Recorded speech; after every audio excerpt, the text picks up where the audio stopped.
Hello hi friends, வணக்கம். Welcome to cornea channel. Friends, எல்லோரும் எப்படி இருக்கீங்க? நான் ரொம்ப நல்லா இருக்கேன். ஃப்ரெண்ட்ஸ், இன்றைக்கி உங்களுக்கு நான் போடுற வீடியோஸு ஒரு அவேர்னஸ் வீடியோ தான் போட போகிறேன். ஆக்சுவலாக எப்பொழுதுமே உங்களுக்கு ஒரு என்டர்டெயின்மெண்ட்டான வீடியோஸ் தான் போட்டுட்ருப்பேன். ஆனால் இன்றைக்கி போடுறது அவேர்னஸ் வீடியோ.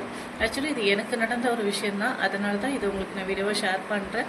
இதில் இருக்க உண்மைத்தன்மையை நீங்கள் புரிஞ்சுக்கிட்டு தயவு செஞ்சு உங்களை சேர்ந்தவங்களுக்கு நீங்கள் இதை ஷேர் பண்ணுங்கள். நீங்களும் விழிப்புணர்வோடு இருக்கணும்னு நான் வேண்டிக்கிறேன். சரிங்களா? வாங்க இப்போ வீடியோவை பார்க்கலாம். ஃப்ரெண்ட்ஸ், பாருங்கள், இதுதான் நான் சொன்ன அந்த வீடியோ. ஆக்சுவலாக வந்துட்டு வெல்லம் இருக்குது பார்த்தீங்களா? வெல்லம் வந்துட்டு நீங்கள் பாயசம் பண்ணலாம் அப்படிங்கிறதுக்காக வெல்லம் கொதிக்க வச்சுருந்தேன். கொதிக்க வச்சு வடிகட்டலாம் அப்படின்ட்டு.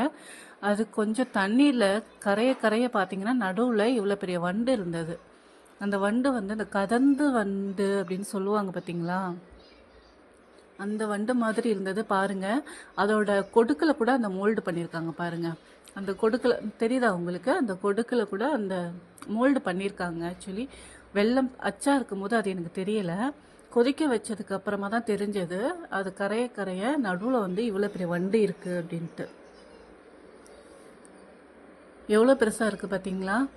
ஆக்சுவலாக தயவு செஞ்சு கொஞ்சம் செக் பண்ணி எது வந்தாலும் சமைங்க. இன்னும் ஒன்று, என்னோடய குழந்தை என்ன பண்ணுவா அப்படின்னா, வெல்லம் வந்து முழுசாகவே எடுத்து சாப்பிடுவா. நல்ல வேளை இதை வந்துட்டு நான் இதுக்கு யூஸ் பண்ணதுனால அதை கண்டுபிடிக்க முடிஞ்சது. சில பேர் வந்து பொங்கல்லாம் வைக்கும் பொழுது பார்த்தீங்கன்னாக்கா சும்மா அலசிட்டு மட்டும்லாம் போடுவாங்க. அது மாதிரிலாம் போட்டால் எவ்வளோ பெரிய டேஞ்சர் பார்த்தீங்களா?